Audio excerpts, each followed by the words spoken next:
नमस्ते, दूसरे हिंदी पॉडकास्ट में आप सबका स्वागत है। और आज हम भारत में पर्यटक स्थलों की बात करेंगे और उस पर चर्चा करेंगे। तो शुरू करते हैं। हाँ बिल्कुल। श्लोक, मैं भारत में काफ़ी घुमा हूँ। मतलब मैं हरियाणा में पैदा हुआ, फिर मैंने कॉलेज केरला में किया, फिर मैंने जॉब बेंगलोर में की, और उसके बीच में मैंने प्रोजेक्ट पुणे में किया और अहमदाबाद में किया और चंडीगढ़ में किया। तो काफ़ी हिंदुस्तान में घुमा हूँ। और लेकिन एक स्थान, एक जो आप कह सकते हो, एक जो ट्रैवल डेस्टिनेशन मुझे बहुत ही अच्छी लगी, वो एक हम्पी नाम की जगह है कर्नाटक के अंदर। वो एक विश्व धरोहर भी है, विश्व वर्ल्ड हेरिटेज साइट जिसको बोलते हैं, संयुक्त राष्ट्र द्वारा उसको घोषित किया गया है। तो वो असल में आप वहाँ जाते हो तो आपको लगता है कि आप पास्ट में आ गए हो, आप अपने भूतकाल में पहुँच जाते हो। वो 1000 या पता नहीं 1200 साल पुरानी एक सिटी है, और वो जैसी की तैसी है। वहाँ पे लोग चले गए हैं वहाँ पे, और बस वो खंडहर बचे हुए हैं। तो वहाँ जाके बहुत बहुत बहुत, और आसपास इतनी अच्छी हरियाली, तो सुकून मिलता है, बहुत सुकून मिलता है वहाँ पे। और आप ना चकित रह जाते हो कि आज से 1200 साल पहले, जब कोई टेक्नोलॉजी नहीं थी, कैसे उन्होंने इतनी बड़ी बड़ी बिल्डिंगें बनाई, और कैसे ये बहुत अच्छी प्लांट सिटी रही है वो। तो मुझे बहुत सी जगह घूमने मुझे लगा कि वो एक बहुत ही अच्छी थी। और अगर आप दोनों वहाँ अगर नहीं गए हो तो आपको बिल्कुल वहाँ पे जाना चाहिए। मतलब जब भी आप इंडिया जाओ तो वो आपकी हिट लिस्ट पे फर्स्ट होने चाहिए। जाके बिल्कुल वहाँ पे विजिट करके आओ। तो हाँ, मैं दिल्ली में पला बड़ा हूँ और मैंने मतलब सारी ज़िंदगी दिल्ली में बिताई है। मतलब मैं इधर उधर गया हूँ बट ज़्यादा घुमा फिरा भी नहीं हूँ, क्योंकि बट मुझे लगता है मेरा सबसे बड़ा रिग्रेट ये है कि मैं इंडिया को अच्छी तरह देखा नहीं, एक्सप्लोर नहीं किया। क्योंकि इंडिया में बहुत कुछ यार, मैं कश्मीर गया था बट कश्मीर बहुत ज़्यादा खूबसूरत लगा मुझे, और मतलब बहुत अनफॉर्चुनेट है जो आजकल हो रहा है वहाँ पे। बट जैसे नॉर्थ ईस्ट नहीं गया मैं, बहुत सारी जगह हैं जो मैं एक्सप्लोर करना चाहता हूँ, बट अभी तक तो मैं दिल्ली में पला बड़ा हूँ और मेरी नॉलेज तो सिर्फ हौसका विलेज में खत्म हो जाती है। नहीं, असल में कई बार ये कहा जाता है कि जहाँ पे हम पले बड़े होते हैं उस जगह को हम सबसे कम एक्सप्लोर करते हैं। हाँ। जैसे मैं भी दिल्ली में बहुत रहा हूँ, लेकिन फिर भी दिल्ली के इतने सारे पर्यटक स्थल हैं, वहाँ पे मैं नहीं गया हूँ। इतनी सारी पुरानी और ऐतिहासिक इमारतें हैं वहाँ पे, लेकिन मैंने सारी नहीं घूमी। आप चांदनी चौक गए? नहीं, चांदनी चौक तो वो वहाँ की जो पुरानी इमारतें हैं वो नहीं देखी मैंने। और जो बड़े बड़े जो कुतुब मीनार वाला जो आर्कियोलॉजिकल एरिया है वो बहुत एक्सप्लोर किया है। बड़ा बोरिंग है यार। हाँ। तो लेकिन इतना ज़्यादा दिल्ली एक्सप्लोर नहीं किया जितना मैंने शायद केरला या कोई साउथ की बाकी चीज़ें एक्सप्लोर की। और मैं भी जैसे जयपुर में बड़ा हुआ, तो मैंने जयपुर को इतना एक्सप्लोर नहीं किया है जितना मैंने बाकी इंडिया को किया है। मेरे पापा मम्मी को घूमने का काफ़ी शौक है, तो हम हर साल कहीं ना कहीं तो घूमने जाते थे। तो जैसे मैं गोवा गया हूँ और कश्मीर गया हूँ, आगरा तो सभी जाते हैं कभी ना कभी। तो मेरी सबसे फेवरेट जगह अरुणाचल प्रदेश थी, पर वहाँ पे हम गए थे। वहाँ पे कश्मीर जितने टूरिस्ट नहीं होते हैं, तो बिल्कुल खाली रोड्स होती है और पूरे पहाड़ों पे ऊपर नीचे चढ़ते हो। इतनी हरी जगह है वो, मतलब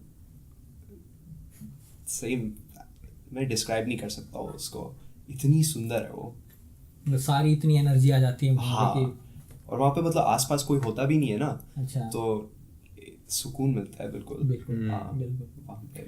लेकिन मेरे दिमाग में अभी एक चीज़, जैसे आपने अरुणाचल प्रदेश के बारे में बोला, श्लोक आपने कश्मीर के बारे में बोला, तो जो भी हमारी खूबसूरत जगहें हैं वहाँ पे कुछ ना कुछ ऐसी गतिविधि रहती है कि कुछ ना कुछ डिस्टेबलाइजेशन रहता है। आप कश्मीर की बात करो, थोड़े दिन पहले अरुणाचल प्रदेश, नॉर्थ ईस्ट, वहाँ पे भी ऐसी। तो आपको क्या लगता है कि कैसे मुझे लगता है कि अगर हम पर्यटन वहाँ पे बढ़ा दें तो ऑटोमेटिकली उसकी जो डिस्टेबलाइजेशन वो कम होती जाएगी। पता नहीं ऐसा होगा नहीं होगा, बट कश्मीर में मैं गया था, तो मैं 2 बार गया हूँ कश्मीर, काफ़ी बार गया हूँ एक्चुअली, 2 से एक्चुअली 3 बार गया हूँ। तो मैंने बहुत लोगों से बात करी थी, बट और एक बड़ा मतलब लोग डरते हैं वहाँ पे जाने के, बट सबसे बड़ा फैक्ट है कि आज तक टूरिस्ट को कुछ नहीं हुआ कश्मीर में, क्योंकि सब टूरिस्ट को रिस्पेक्ट करते हैं। टूरिस्ट क्योंकि उनकी सारी कमाई टूरिस्ट से हो रही है ना। बिल्कुल।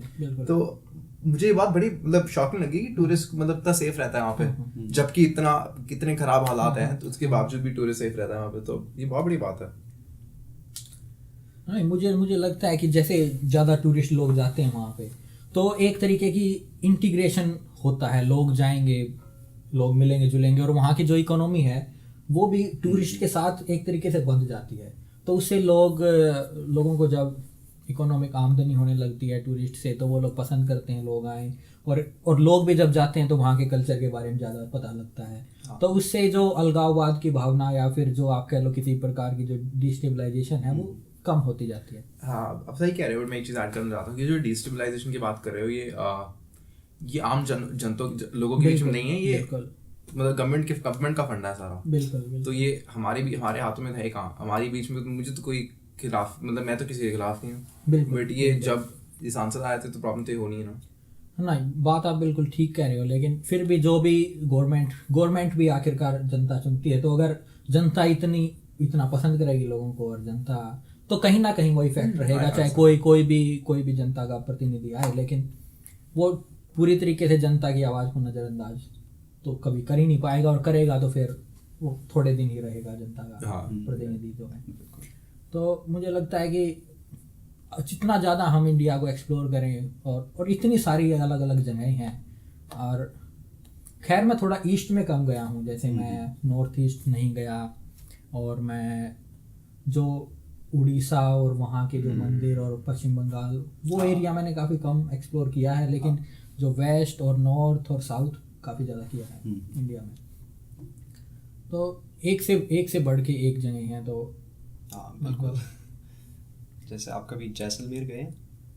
जैसलमेर नहीं गए, मतलब मैं पास किया है, मैंने जैसलमेर से ट्रैवल किया है, क्योंकि जब मैं कॉलेज में जाता था अपने, तो कॉलेज मेरा केरला में था, तो मैं दिल्ली से केरला पूरा हिंदुस्तान सभी स्टेट से होते ट्रेन से जाते थे। तो जैसे ट्रेन से मैं जाऊंगा, जैसे हरियाणा से पहले मैं दिल्ली जाऊंगा, दिल्ली से वो ट्रेन उत्तर प्रदेश में जाएगी, वहाँ से राजस्थान में जाएगी, वहाँ से मध्य प्रदेश में जाएगी, फिर आंध्र प्रदेश से होते हुए फिर वो थोड़ा तमिलनाडु को टच करके केरला। हम ट्रेन की बात कर रहे थे, तो मेरा सबसे अच्छी मेमोरीज जो है ना वो ट्रेन की हैं। बिल्कुल। छोटे होते हम ट्रेन में जाते थे, खैर बहुत टाइम हुआ ट्रेन में गए हुए, बट सबसे अच्छी मेमोरीज मेरी ट्रेन की है, जो रात भर का सफर होता था, कैसे अगले बंदे से दोस्ती हो जाती थी बैठे बैठे, और मतलब अच्छा एक्सपीरियंस होता था कि और मतलब जाते जाते सब by the end of it सब एक दूसरे को जानते थे, सब एक दूसरे की कहानियां जानते हैं, और बड़ा अच्छा, मतलब बहुत अच्छा एक्सपीरियंस होता था। वो एक वीडियो आई थी, पता नहीं आप लोगों ने देखी नहीं, मैंने पेपर बोट की एड थी वो।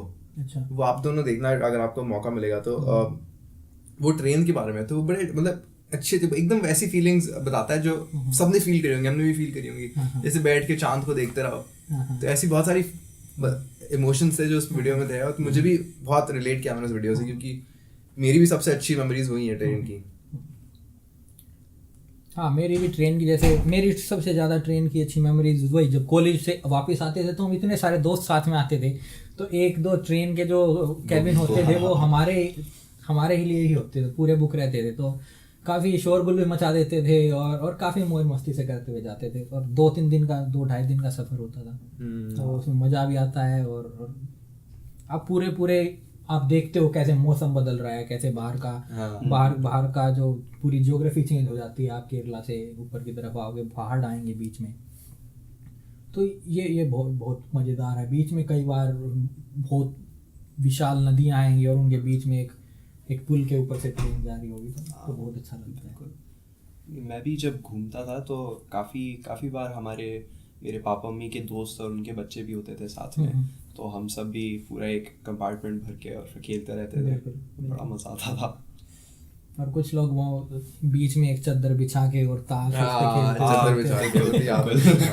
और वो बेड से उतरते थे ऊपर ना, तो समझ नहीं आता तो उल्टा उतरो कि सीधा उतरो। बिल्कुल, वो काफी कंफ्यूजिंग रहता है, वो आज तक नहीं समझ आया मुझे। और सबसे ज्यादा दिक्कत वो बीच वाले की रहती है, तो वो सोएगा, क्योंकि जब नीचे वाला 3 टियर में समझ नहीं आता। 3 टियर में वो जो बीच वाला रहता है, ऊपर वाले की मौज है, ऊपर जाके सो जाएगा, सो आराम से पूरे। उसको वेट करना है, बीच वाले को वेट करना पड़ेगा।